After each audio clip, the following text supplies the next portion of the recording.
D എന്താ ഈ ആലോചിക്കുന്നത്?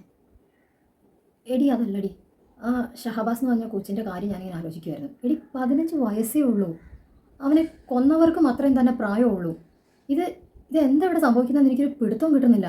എടി ഈ സ്കൂളിൽ പഠിക്കുന്ന കുട്ടികൾക്ക് ഈ നഞ്ചക്ക് എന്നൊക്കെ പറഞ്ഞ സാധനം എവിടെ നിന്നാണ് കിട്ടുന്നത്? നമ്മളൊന്നും ഇന്നേ വരെ കണ്ടിട്ട് പോലും ഇല്ലല്ലോ ആ സാധനങ്ങളൊന്നും. അത് മാത്രമല്ല, ആ കുട്ടികൾക്ക് പരീക്ഷ എഴുതാനുള്ള അനുമതി കൊടുത്തിരിക്കുന്നു, അതും പോലീസ് പ്രൊട്ടക്ഷനോട് കൂടി. എന്താ ഈ ഷഹബാസിന് പരീക്ഷയൊന്നും എഴുതണ്ടായിരുന്നോ? അവനൊരു ഭാവിയില്ലായിരുന്നോ? അവന് സ്വപ്നങ്ങളില്ലായിരുന്നോ? നമ്മുടെ നിയമം ആർക്ക് വേണ്ടിയാണ് നിൽക്കുന്നത്? വിക്ടിമിന് വേണ്ടിയിട്ടാണോ അതോ പ്രതികൾക്ക് വേണ്ടിയിട്ടാണോ നമ്മുടെ നിയമം നിൽക്കുന്നത്?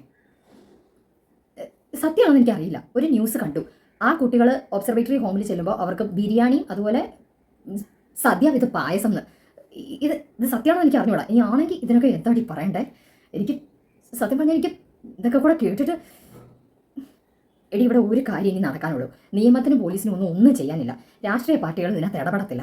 അപ്പം നമ്മൾ നാട്ടുകാരെല്ലാവരും കൂടെ ഒരുമിച്ച് നിൽക്കണോടി. എന്നാലേ ഇതിന് എന്തെങ്കിലുമൊക്കെ ഒരു മാറ്റം വരുള്ളൂ. നമുക്കും സ്വസ്ഥമായിട്ട് സ്ഥലത്ത് ജീവിക്കണ്ടേ? നമ്മളെല്ലാവരും കൂടെ ഒരുമിച്ച് നിൽക്കണോടി. അല്ലാതെ ഇതിനൊന്നും ഒരു മാറ്റം വരില്ല. ഷഹബാസ് നമ്മുടെ ആരും അല്ലായിരിക്കാം, നമ്മുടെ കുടുംബത്തിലും അല്ല ഇത് സംഭവിച്ചത്. എന്നെങ്കിൽ പോലും നമ്മളെല്ലാവരും ഒരുമിച്ച് നിൽക്കണോടി. അല്ലാതെ ഇതിനൊന്നും ഒരു മാറ്റം വരില്ല. എടി ഞാനൊന്ന് ചോദിച്ചോട്ടെ, നീ ഇടയ്ക്കിടയ്ക്കൊക്കെ ഇൻസ്റ്റയിൽ സ്റ്റോറി ഇടാറില്ലേ? പല പല അഭിപ്രായങ്ങൾ ചോദിച്ചുകൊണ്ടും ചില കാര്യങ്ങളിൽ സപ്പോർട്ട് ചോദിച്ചുകൊണ്ടും ഒക്കെ നീ സ്റ്റോറി ഇടാറില്ലേ ഇൻസ്റ്റാഗ്രാമിൽ? ആ, എത്ര പേരെ എന്നെ റെസ്പോണ്ട് ചെയ്യാറുണ്ട്? ഒരു 100-150 പേരൊക്കെ കാണാറുണ്ട് എൻ്റെ സ്റ്റോറി. എന്താ അതിന് റെസ്പോണ്ട് ചെയ്യാൻ കാശ് ചിലവ് വല്ലതും ഉണ്ടോ? അതിന് റെസ്പോണ്ട് ചെയ്തതുകൊണ്ട് അവരുടെ ജീവൻ എന്തെങ്കിലും അപകടം വരുമോ? ഇല്ല. എന്നിട്ട് എത്ര പേര് നിൻ്റെ കൂടെ നിന്നു?